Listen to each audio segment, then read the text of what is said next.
ഖുറാനും ബൈബിളും വായിച്ചിട്ടുണ്ട്. എനിക്ക് ഖുറാനിൽ നിന്ന് കാര്യമായിട്ടൊന്നും ഉൾക്കൊള്ളാൻ കഴിഞ്ഞില്ല. അതെൻ്റെ പോരായ്മയാണെങ്കിൽ ആർക്കെങ്കിലും പഠിപ്പിക്കാം. പക്ഷെ ഞാൻ വായിക്കുമ്പോഴും അവിടെയൊക്കെ ജിഹാദിന്റെ ആഹ്വാനമാണ് ഞാൻ കേൾക്കുന്നത്. പരിശുദ്ധ ഖുറാനെ കുറിച്ച് ഞാൻ അന്ന് പറഞ്ഞ ഒരു കാര്യം കൂടി ഉണ്ടായിരുന്നു. അത് ലോകത്തിലെ പാരിസ്ഥിതിക പ്രസ്ഥാനങ്ങളൊക്കെ ഔപചാരികമായി ആരംഭിക്കുന്നതിന് നൂറ്റാണ്ടുകൾക്ക് മുൻപ് 1864 ആരംഭിച്ച എൻവയൺമെന്റൽ സൊസൈറ്റിക്കും എത്രയോ നൂറ്റാണ്ടുകൾക്ക് മുൻപ് ഈ ഭൂമി ഓടിപ്പോകാതിരിക്കാൻ ഉറപ്പിച്ചു നിർത്തിയിരിക്കുന്ന ആണികളാണ് മലകൾ അല്ലെങ്കിൽ പർവ്വതങ്ങൾ എന്ന് പറഞ്ഞ ഖുറാനേക്കാൾ കൂടുതൽ കരുത്തുള്ള ഒരു എൻവയൺമെന്റൽ ബുക്ക് ഈ ലോകത്തിൽ ഇല്ല എന്നാണ് ഞാൻ അന്ന് അവരോട്. മധുചേട്ട ഖുർആാനെന്നല്ല, ഇനി ബൈബിൾ ആയിക്കോട്ടെ ഭഗവത്ഗീത ആയിക്കോട്ടെ, അതിനെ സമീപിക്കുന്ന ഏതൊരാളും അയാളുടെ മനസ്സിന്റെ വിശാല ചിന്താഗതിയും മനസ്സിന്റെ വെളിച്ചവും നന്മ അനുസരിച്ചായിരിക്കും ഈ തുറക്കുന്ന ഗ്രന്ഥത്തിൽ നന്മ കാണാൻ കഴിയുക. ദുഷിച്ച മനസ്സുമായി മ്ലേച്ഛമായ മനസ്സുമായി ഏത് വിശുദ്ധമായ ഗ്രന്ഥത്തെ മറിച്ച് നോക്കിയാലും നമുക്ക് നല്ലത് കാണാൻ കഴിയില്ല. ഇപ്പം നിങ്ങൾ ഖുർആന്റെ കാര്യം പറഞ്ഞല്ലോ, നിങ്ങളുടെ അതേ മെന്റാലിറ്റിയിലാണ് എങ്കിൽ ഞാൻ ഗീത എടുത്ത് മറിച്ച് നോക്കുന്നു. എന്താണ് ഗീത?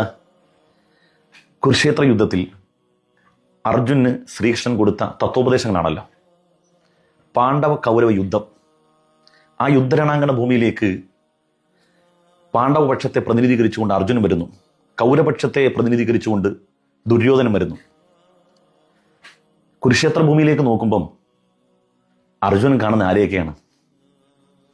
പിതാക്കന്മാർ, പിതാമഹന്മാർ, പിതൃവ്യന്മാർ, കുടുംബക്കാർ, അയൽവാസികൾ, സ്നേഹിതന്മാർ.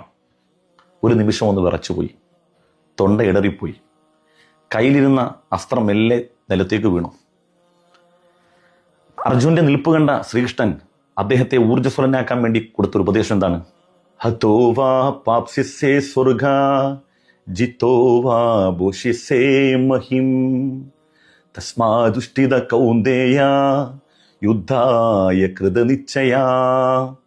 അർജുന, ശങ്കിച്ച് നിൽക്കണ്ട, യുദ്ധരണാങ്കണ ഭൂമിയിലേക്ക് ഊർജ്ജസ്വലനായി ഇറങ്ങൂ. ഈ യുദ്ധത്തിൽ നീ വിജയിക്കുകയാണെങ്കിൽ ഭൂമിയിൽ നിനക്ക് അധികാരമുണ്ട്. നീ അതല്ല, നീ രക്തസാക്ഷിത്വം വഹിക്കുകയാണെങ്കിൽ മരണാനന്തരം പരലോകത്ത് നിനക്ക് സ്വർഗമുണ്ട് എന്ന് അർജുനെ ഊർജ്ജസ്വലനാക്കാൻ വേണ്ടി ശ്രീകൃഷ്ണൻ ഉപദേശിച്ചു കൊടുക്കുകയാണ്. ആരെയാണ് അർജുൻ അഭിമുഖീകരിക്കുന്നത്? അതിൽ പിതാമഹന്മാരും പിതൃവ്യന്മാരും എന്തിനേറെ ഗുരുസ്ഥാനീയർ വരുണ്ട്. അപ്പം ഞാൻ ഒരു നെഗറ്റീവ് ചിന്താഗതിക്കാരനാണെങ്കിൽ എനിക്ക് എങ്ങനെ അതിനെ കാണാം? ഗുരുസ്ഥാനീയർ, പിതാമഹന്മാരൊക്കെ ഉള്ള ആ യുദ്ധരണാങ്കണ ഭൂമിയിലേക്ക് പോകാൻ വേണ്ടി അർജുനെ പ്രേരിപ്പിക്കുന്ന ശ്രീകൃഷ്ണൻ സ്വർഗം പറഞ്ഞിട്ടാണ് അദ്ദേഹത്തെ ആ യുദ്ധരണാങ്കണ ഭൂമിയിലേക്ക് പറഞ്ഞു വിടുന്നത്. അതുമാത്രമല്ല, ഇതിൻ്റെ ഭഗവത്ഗീത അകവായനയിലേക്ക് പോകുമ്പം ഭഗവത്ഗീതയ്ക്ക് പലതരത്തിലുള്ള പല ആംഗിലുള്ള വായനയുണ്ട്. അതിലൊരു വായന കൗരവപക്ഷത്തെയും പാണ്ഡവപക്ഷത്തെയും ശ്രീകൃഷ്ണൻ ഉപദേശിച്ചു, സഹായിച്ചു എന്നുള്ളതാണ്. അവിടെയും ഒരു നെഗറ്റീവായ ചിന്ത ഉള്ള ഒരാളാണെങ്കിൽ നമുക്കതിനെ മോശമായി ചിത്രീകരിച്ചൂടെ? പക്ഷേ ഈ പറഞ്ഞ കാര്യങ്ങൾക്ക് മുഴുവനും കോണ്ടസ്റ്റ് ഉണ്ട് എന്നുള്ളതാണ്. കുരുക്ഷേത്ര യുദ്ധം കഴിഞ്ഞ് പാണ്ഡവന്മാർ വിജയശ്രീ ലാളിതരായി നിൽക്കുകയാണ്.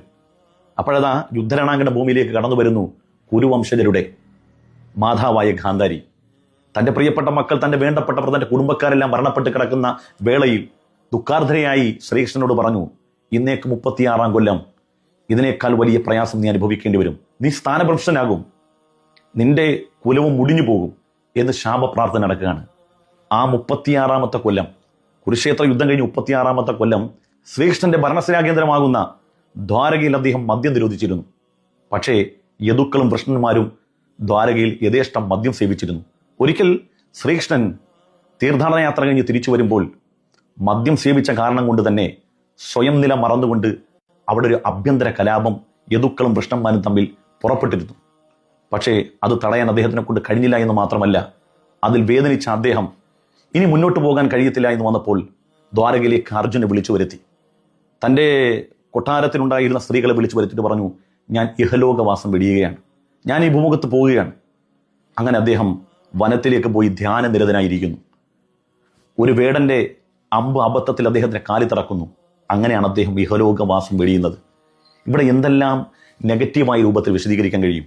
പക്ഷേ ഇതിനൊക്കെ ഒരു കോണ്ടസ്റ്റ് ഉണ്ട്. ഈ പറഞ്ഞതിന് മുഴുവൻ കോണ്ടസ്റ്റ് ഉണ്ട്. ഈ വേടൻ അവസാനം വന്ന് ശ്രീകൃഷ്ണനോട് പറയുന്നുണ്ട്, എന്നോട് മാപ്പാക്കണം, എന്നെ ശപിക്കരുതെന്ന് പറഞ്ഞപ്പം കുഴപ്പമില്ല എന്ന് പറഞ്ഞ് അദ്ദേഹത്തിന് മാപ്പ് നൽകി അദ്ദേഹം മരണപ്പെടുകയാണ്. അപ്പൊ ഇതിനൊക്കെ ഒരു അർത്ഥതലമുണ്ട്, ഒരുപാട് വിശദീകരണങ്ങളുണ്ട്, പോസിറ്റീവായ വിശദീകരണമുണ്ട്. ഇതൊന്നും മനസ്സിലാക്കാതെ നമ്മളൊരു നെഗറ്റീവായ ചിന്ത വെച്ചുകൊണ്ട് ഏതെങ്കിലുമൊക്കെ സന്ദർഭത്തിൽ നടത്തിയെടുത്തിട്ട് ഇതൊക്കെ എല്ലാവർക്കും പ്രചരിപ്പിക്കാൻ കഴിയും. മാത്രമല്ല, അർജുനോട് ശ്രീകൃഷ്ണൻ കൊടുക്കുന്ന മറ്റൊരു ഉപദേശമാണ്, ഒരു ക്ഷത്രിയനെ സംബന്ധിച്ചിടത്തോളം ഏറ്റവും മഹത്തരമായ കാര്യം, ശ്രേയസ്കരമായ കാര്യം അവൻ ധർമ്മം സ്ഥാപിക്കാൻ വേണ്ടി യുദ്ധം ചെയ്യുക എന്നുള്ളതാണ്. അപ്പൊ എപ്പോഴും യുദ്ധം ചെയ്യുക എന്നുള്ളതാണ് അർജുനോട് ശ്രീകൃഷ്ണൻ ഉപദേശം തെറ്റായി വ്യാഖ്യാനിച്ചൂടെ? അപ്പൊ ഈ ഗ്രന്ഥങ്ങളുടെ പ്രശ്നമല്ല, ധർമ്മസ്ഥാപനം എന്ന് പറഞ്ഞാൽ വെളിച്ചം കൊണ്ടുവരിക എന്നുള്ളതാണ്, തിന്മക്കെതിരെ നന്മ സ്ഥാപിക്കുക എന്നുള്ളതാണ്. ഇത് മനസ്സിലാക്കാതെ തെറ്റായ രൂപത്തിൽ ഏത് വേദഗ്രന്ഥത്തെയും നമുക്ക് ആളുകൾക്ക് മുമ്പിൽ പരസ്യപ്പെടുത്താൻ കഴിയും. അത് ആ ഗ്രന്ഥത്തിന്റെ കുഴപ്പമല്ല, നമ്മുടെ മനസ്സിന്റെ ഇരുട്ടാണ്. ദൈവം അനുഗ്രഹിക്കട്ടെ.